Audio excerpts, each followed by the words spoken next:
Hello friends, welcome to my YouTube channel. ಇವತ್ತಿನ ವಿಡಿಯೋದಲ್ಲಿ carrot ಹಾಗೂ ಬಾದಾಮ್ ಖೀರ್ನ ಯಾವ ರೀತಿ ಮಾಡೋದು ಅಂತ ತಿಳಿಸ್ಕೊಡ್ತಾ ಇದ್ದೀನಿ. ಈ ಕ್ಯಾರೆಟ್ ಹಾಗೂ ಬಾದಾಮ್ ಖೀರ್ನ ನೀವು ಒಂದ್ಸಲ ಟ್ರೈ ಮಾಡಿದ್ರೆ ನಾರ್ಮಲ್ಲಾಗಿ ಪಾಯಸ ಮಾಡೋದನ್ನೇ ಮರ್ತ್ಬಿಡ್ತೀರಾ, ಅಷ್ಟು ಸೂಪರಾಗಿರುತ್ತೆ. ಬನ್ನಿ ಯಾವ ರೀತಿ ಮಾಡ್ಕೊಳ್ಳೋದು ಅಂತ ನೋಡೋಣ. ಕ್ಯಾರೆಟ್ ಹಾಗೂ ಬಾದಾಮ್ ಖೀರ್ನ ಮಾಡ್ಕೊಳ್ಳೋದಕ್ಕೆ ನಾನು ಸೈಜಿಂದು 3 ಕ್ಯಾರೆಟ್ನ ತಗೊಂಡಿದ್ದೀನಿ. ಈ ಕ್ಯಾರೆಟ್ಗಳನ್ನ ನಾನಿಲ್ಲಿ ಸ್ವಲ್ಪ ದೊಡ್ಡದಾಗಿ ಇದನ್ನು ತೊಳೆದಿಟ್ಕೊಳ್ತಾ ಇದ್ದೀನಿ. ನೋಡಿ ಈ ರೀತಿ. ಈಗ ಇದನ್ನು ಪಕ್ಕಕ್ಕೆ ಇಟ್ಕೊಳ್ಳೋಣ. ಹಾಗೆ ನಾನಿಲ್ಲಿ ಒಂದು 15 ಬಾದಾಮಿಗಳನ್ನ ನೆನೆಸಿಟ್ಕೊಂಡಿದ್ದೆ. ಇದನ್ನು ಒಂದು ಮಿಕ್ಸರ್ ಜಾರ್ಗೆ ಟ್ರಾನ್ಸ್ಫರ್ ಮಾಡಿ ಒಂದು 2 ಟೇಬಲ್ ಸ್ಪೂನ್ ಆಗೋಷ್ಟು ನೀರನ್ನು ಸೇರಿಸಿ ಇದನ್ನು ಗ್ರೈಂಡ್ ಮಾಡ್ಕೊಳ್ತಾ ಇದ್ದೀನಿ.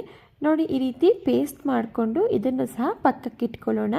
ನೆಕ್ಸ್ಟ್ ನಾನಿಲ್ಲಿ ಗ್ಯಾಸ್ ಸ್ಟವ್ನ ಆನ್ ಮಾಡಿಕೊಂಡು 1 ಟೇಬಲ್ ಸ್ಪೂನ್ ಆಗುವಷ್ಟು ತುಪ್ಪನ ಸೇರಿಸ್ಕೊಳ್ತಾ ಇದ್ದೀನಿ.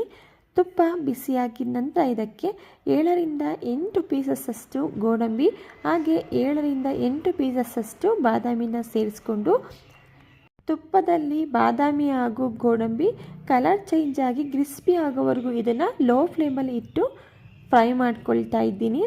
ಈಗ ಗೋಡಂಬಿ ಹಾಗೂ ಬಾದಾಮಿ ಕಲರ್ ಚೇಂಜ್ ಆಗಿ ಕ್ರಿಸ್ಪಿ ಆಗಿದೆ.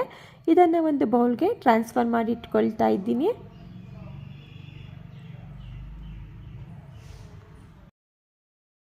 ನೆಕ್ಸ್ಟ್ ನಾನಿಲ್ಲಿ ಉಳಿದಿರುವಂತಹ ತುಪ್ಪಕ್ಕೆ ನಾವು ತುರಿದಿಟ್ಕೊಂಡಿರುವಂತಹ ಕ್ಯಾರೆಟ್ನ ಸೇರಿಸ್ಕೊಳ್ಳೋಣ. ಕ್ಯಾರೆಟ್ನ ಸೇರಿಸ್ಕೊಂಡಿದ ನಂತರ 3ರಿಂದ 4 ನಿಮಿಷಗಳ ಕಾಲ ಕ್ಯಾರೆಟಲ್ಲಿರುವಂತಹ ಹಸಿ ಸ್ಮೆಲ್ಲೆಲ್ಲ ಹೋಗಬೇಕು, ಅಲ್ಲಿವರೆಗೂ ಚೆನ್ನಾಗಿ ಇದನ್ನು ಫ್ರೈ ಮಾಡ್ಕೊಳ್ಳೋಣ. ನೋಡಿ ಈಗ 3ರಿಂದ 4 ನಿಮಿಷಗಳ ಕಾಲ ಕ್ಯಾರೆಟ್ನ ನಾನಿಲ್ಲಿ ಚೆನ್ನಾಗಿ ಫ್ರೈ ಮಾಡ್ಕೊಂಡಿದ್ದೀನಿ. ನೀವಿಲ್ಲಿ ನೋಡ್ತಾ ಇರ್ಬೋದು. ನಂತರ ಇದಕ್ಕೆ ನಾನಿಲ್ಲಿ 3 ಕಪ್ ಆಗುವಷ್ಟು ಹಾಲನ್ನು ಸೇರಿಸ್ಕೊಳ್ತಾ ಇದ್ದೀನಿ. ನೀವಿಲ್ಲಿ ಕಾಯಿಸಿರುವಂತಹ ಹಾಲನ್ನಾದರೂ ಸಹ ಸೇರಿಸ್ಕೋಬೋದು, ಹಾಗೆ ಹಸಿ ಹಾಲನ್ನು ಸಹ ಸೇರಿಸ್ಕೋಬೋದು. ಹಾಗೆ ನೀವಿಲ್ಲಿ 2 ಕಪ್ಪಷ್ಟು ಹಾಲು ಹಾಗೆ 1 ಕಪ್ಪಷ್ಟು ನೀರನ್ನು ಸಹ ಸೇರಿಸ್ಕೋಬೋದು. ನಾನಿಲ್ಲಿ ಕಂಪ್ಲೀಟಾಗಿ 3 ಕಪ್ನಷ್ಟು ಹಾಲನ್ನೇ ಸೇರಿಸಿದ್ದೀನಿ.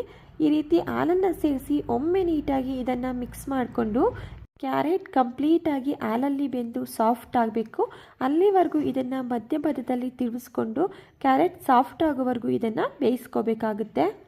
ನೋಡಿ ಈಗ ಕಂಪ್ಲೀಟಾಗಿ ಕ್ಯಾರೆಟ್ ಕೂಡ ಬೆಂದು ಸಾಫ್ಟ್ ಆಗಿದೆ.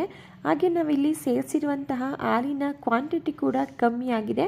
ನೀವಿಲ್ಲಿ ನೋಡ್ತಾ ಇರ್ಬೋದು ಕ್ಯಾರೆಟ್ ಕೂಡ ಎಷ್ಟು ಸಾಫ್ಟಾಗಿ ಬೆಂದಿದೆ ಅಂತ ಹೇಳಿ.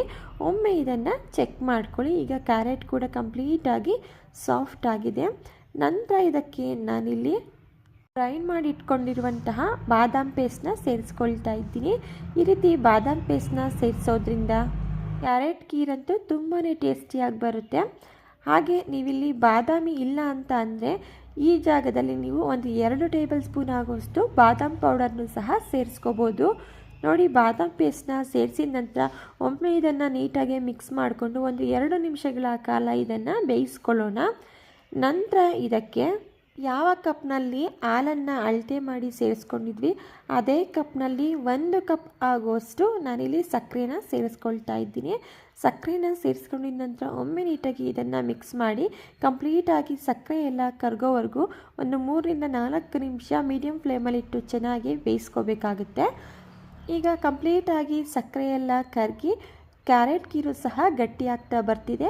ಈ ಟೈಮಲ್ಲಿ 1 ಟೀ ಸ್ಪೂನ್ ಆಗೋಷ್ಟು ಏಲಕ್ಕಿ ಪೌಡರ್ ಹಾಗೆ ನಾವು ಫ್ರೈ ಮಾಡಿಟ್ಕೊಂಡಿರುವಂತಹ ಬಾದಾಮಿ ಹಾಗೂ ಗೋಡಂಬಿನ ಸೇರಿಸಿ ಮಿಕ್ಸ್ ಮಾಡಿಕೊಂಡು ಗ್ಯಾಸ್ ಸ್ಟವ್ನ ಆಫ್ ಮಾಡಿಕೊಂಡೆ ಸಿಂಪಲ್ ಹಾಗೂ ಟೇಸ್ಟಿಯಾಗಿರುವಂತಹ ಕ್ಯಾರೆಟ್ ಖೀರ್ ರೆಸಿಪಿ ರೆಡಿ ಆಯಿತು. ಒಂದ್ಸಲ ಈ ರೆಸಿಪಿನ ಮಿಸ್ ಮಾಡದೆ ಟ್ರೈ ಮಾಡಿ ನೋಡಿ.